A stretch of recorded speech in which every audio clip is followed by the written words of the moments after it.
Bienvenue dans ce nouvel épisode de Vesper. Depuis le début de cette série, on a parlé outils, postures, bonnes pratiques de l'IA. Et aujourd'hui, j'aimerais qu'on prenne de la hauteur. Bénédicte, ce qui t'anime, c'est transmettre la conscience et l'usage. Tu te questionnes en profondeur, est-ce que ce ne serait pas pour toi aussi écarter tes peurs face à l'IA ?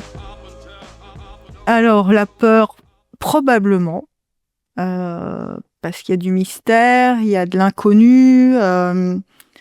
C'est un moment où tout est possible. Et j'ai lu trop de livres de science-fiction pour penser que ça puisse finir bien facilement. Donc oui, il y a tout ça en back-office. Et pour moi, former à l'IA, c'est justement une façon de passer à l'action. Et c'est ce qui redonne du sens, en fait. C'est transformer cette peur en action en se disant, voilà, moi j'ai à cœur d'expliquer aux gens ce que c'est que l'IA et comment ils peuvent l'utiliser pour que ça les agrandisse, eux et leur entreprise. Voilà. Et je préfère qu'ils soient formés par moi, qui portent ce message, que de croire à des rêves techno-optimistes, un peu sans nuance, en fait. Je préfère que les gens soient conscients des choses pour qu'ils fabriquent une conscience citoyenne un peu claire de l'IA. Et après, chacun fait ce qu'il veut avec ça. Mais on doit fabriquer une responsabilité face à ces nouveaux outils. Toi, typiquement, ce qu'on n'a pas fait avec les réseaux sociaux. Oui, là, c'est pas de même nature, mais je dis, si on peut quand même donner des clés de lecture maintenant sur l'IA pour que les gens y aillent ou n'y aillent pas en toute conscience, c'est hyper important et ça me plaît. Mais je suis pas en train de vendre l'IA, j'ai beaucoup de peur. Tu sais, on parle de courbe en U, de la peur face à l'IA. Tu as très peur avant de l'utiliser. Et cette peur-là, je pense qu'il faut la dépasser parce qu'il faut rentrer au contact de l'IA pour comprendre. Et puis après, plus tu l'utilises, plus tu peux aussi développer d'autres peurs en disant, mais effectivement, cette puissance-là, si on tire les lignes, ça peut tout changer de notre vie, en fait. Depuis l'Antiquité, en fait, on a l'humain qui rêve de machines intelligentes, que ce soit dans les livres de science-fiction ou bien en amont. Pourquoi, selon toi, on a cette obsession à vouloir imiter l'intelligence humaine, à la robotiser ? Oh, la question.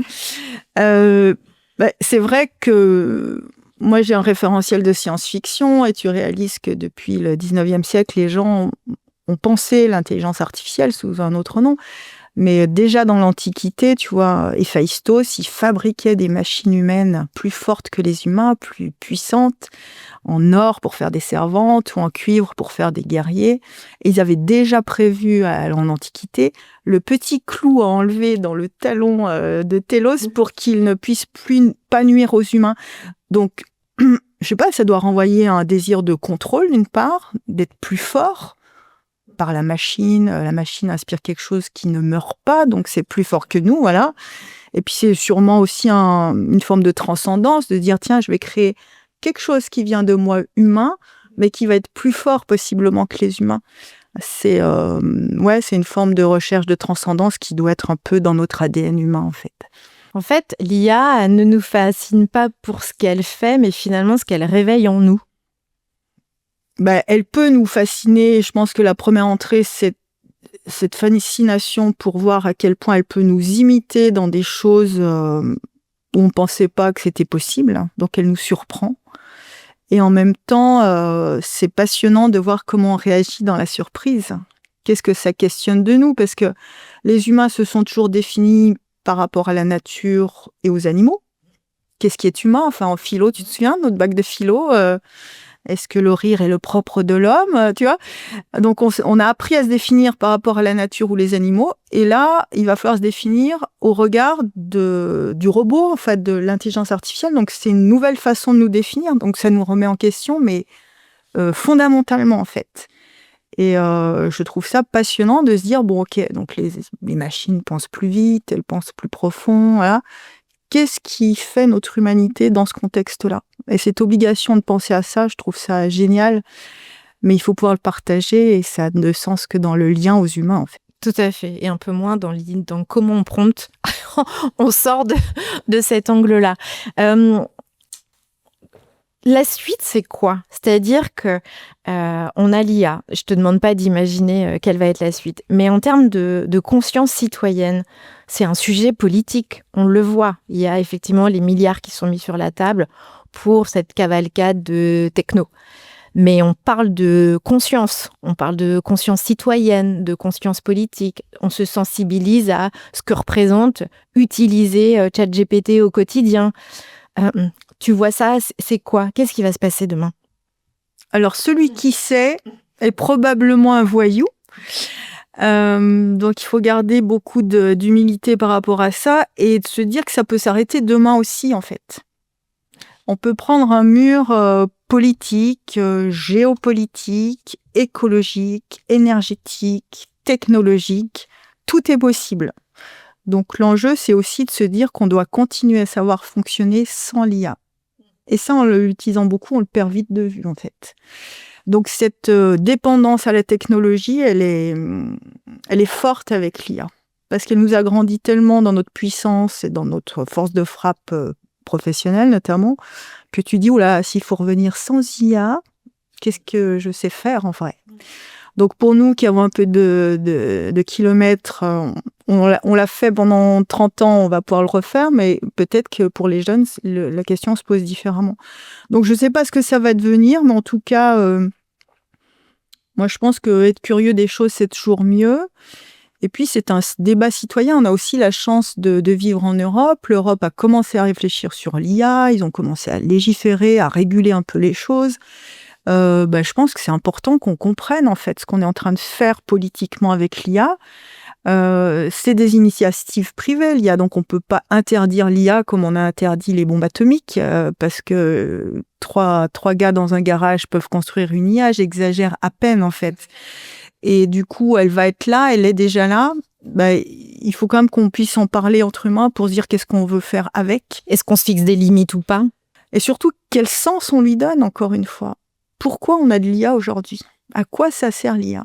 Donc tout le monde veut voir qu'avec l'IA, on va repousser les problèmes de santé, on va creuser en recherche de façon vachement plus rapide. Mais au final, est-ce qu'on avait besoin de l'IA fondamentalement? Et moi, je pense que l'IA existe parce que les artistes en ont rêvé. Tu vois, tous les grands fondateurs d'IA californiens, c'est tous des mecs, c'est des mecs, qui ont été biberonnés à la science-fiction. La science-fiction a toujours eu des rêves d'IA. Et je pense qu'on fabrique ce dont on rêve. On dit que la parole est créatrice, je pense qu'avant la parole, il y a le rêve. Et aujourd'hui, ce qui nous manque peut-être, c'est de rêver mieux l'IA, en fait. Et rêver mieux l'IA, c'est lui donner un sens pour l'humanité. On peut se dire qu'il y a une version de l'histoire où l'IA nous aide à gérer mieux la nature, à gérer mieux l'écologie, à gérer mieux notre relation aux humains et aux autres êtres vivants, et qu'on est vraiment dans une IA pour le mieux. Mais si on décide pas du sens, on peut prendre une autre piste. Tout est possible, et on sait bien que l'humain fabrique pas que le meilleur. Donc, je pense que c'est important que tout le monde accepte le sujet, en fait. Tu vois, les initiatives du genre Café IA, tout ça, c'est super intéressant. Il n'y a pas besoin d'être techno, en fait. On est tous impactés par l'IA, comme on est tous impactés par l'écologie, comme on est tous impactés par les autres, en fait. Donc, c'est un sujet à ouvrir. C'est une philosophie de vie aussi. Ça change notre regard sur le monde, en fait. Donc en ça, c'est passionnant. Et peut-être qu'on a de la chance d'être à ce moment charnière de l'histoire où on voit arriver le truc, où il se passe ça. Tu te rends compte à l'échelle de l'humanité, c'est énorme. C'est énorme. C'est énorme, bien sûr. Bon, la galère, c'est que ça tombe à un moment de l'humanité où tout est en question, donc c'est... Une vraie fragilité ou un contexte compliqué. Et effectivement, quand tu ramènes ça dans le monde de l'entreprise et du salariat, c'est très fort et potentiellement très anxiogène. Mais en même temps, c'est effectivement, comme tu le dis, un moment clé qu'on vit qu'une fois. Ouais, et puis aux entreprises de rêver mieux l'IA, de poser des messages, d'ouvrir le dialogue et de dire en quoi l'IA peut aider les gens de l'entreprise et les clients, et donc l'entreprise à aller mieux et à faire mieux, en fait. Je le disais en introduction, toi, ce qui te passionne aujourd'hui dans ton métier, c'est transmettre la conscience, l'usage, pas avoir peur des émotions. Sur un plan plus personnel, comment tu vis ce face-à-face avec l'IA dans ton quotidien et aussi dans ton quotidien, dans ta création? Toi, ce qui t'anime, c'est l'écriture. Comment ça te passionne, je le sais. Comment tu transformes ça et comment tu l'utilises dans ton quotidien, l'IA? En fait, l'IA, j'aurais pu l'apercevoir comme une concurrente, me dire mais à quoi bon écrire si l'IA peut le faire plus vite et mieux que moi? La tentation, elle est assez grande en fait. Et je me dis mais en fait non, mon rêve de gamine, c'est d'écrire. C'est pas d'avoir un livre à la fin, c'est d'écrire. C'est le processus qui m'anime. Donc je vais pas sous-traiter à l'IA le truc qui m'anime. Et ça, c'est vraiment transposable dans l'entreprise. Ta zone de génie ou de confort ou de plaisir, tu la sous-traites pas. En revanche, l'acte d'écrire, c'est quand même un sujet, c'est compliqué pour moi, en tout cas, voilà. Et donc, j'ai fait l'IA mon coach littéraire. C'est ton partenaire? C'est mon partenaire de rêve, d'enfant. Et j'avoue, en fait, ça fait 3 ans que j'ai commencé l'écriture donc de mon premier livre. Sans l'IA, j'aurais lâché le morceau depuis au moins 1 an et demi. Ouais, là, c'est ton petit... Donc, j'ai aussi un groupe de partenaires humains, je les salue ici, qui m'accompagnent dans l'écriture. Mais l'IA est quelqu'un qui est là toutes les nuits, si je veux, à n'importe quelle heure, pour me faire un feedback sur mon écriture, pour mettre des mots sur ce que j'ai produit, etc. À aucun moment, l'IA va poser un mot dans mon livre. Il n'en est pas question. Mais elle m'accompagne, elle m'encourage, en fait. Et tu sais à quel point les IA sont très formées pour l'encouragement. Quand tu écris, tu as exactement besoin de ça. Donc, si je transpose à l'entreprise, c'est pareil. On garde sa zone de plaisir, mais on va la muscler avec l'IA dans une autre dimension, celle du coaching, celle de t'apprendre un truc en plus, creuser une analyse, faire une analogie, aller plus loin, plus profond. Grandir, s'améliorer, c'est vraiment ça, s'enrichir. Voilà. Et je pense qu'envisager l'IA comme ça, je pense qu'on a tous à y gagner. Pour conclure cette série qu'on vient de faire ensemble sur l'IA, en faisant vraiment ce pas de côté de l'outil et l'utilisation de l'outil.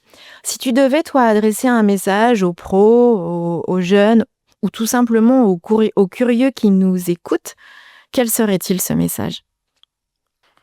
Alors, j'ai appelé mon activité autour de l'IA « Rêvons mieux ». Parce qu'encore une fois, les choses existent parce qu'on les a rêvées. Et notre responsabilité, c'est de rêver l'IA, notre vie avec l'IA, la mieux possible. Et donc, ne pas subir l'IA, en fait, comme on a subi les réseaux sociaux. Avoir une conscience de se dire... Et puis, notre rêve à nous, aujourd'hui, de citoyens, on rêve tous, grosso modo, de la même chose, des choses positives pour nous. Eh ben, on peut les revendiquer, on peut les porter politiquement ou à titre individuel, etc. Et on peut imaginer que ça oriente réellement l'IA vers un territoire qui nous agrandit tous, en fait, qui est au service des humains et du vivant en général. Ouais. Merci Bénédicte pour ce chemin parcouru ensemble sur l'IA. Comment on peut te contacter ? Eh ben, LinkedIn. Bénédicte Lanfray, sinon mon site dédié à l'IA, rêvonsmieux-ia.com. Et puis j'indiquerai moi tout ça dans les petites notes du podcast. N'hésitez pas à partager le contenu, commenter, nous faire vos retours. Et à très bientôt. Mais en attendant, osons rêver et surtout rêvons mieux. À bientôt. Ciao, ciao.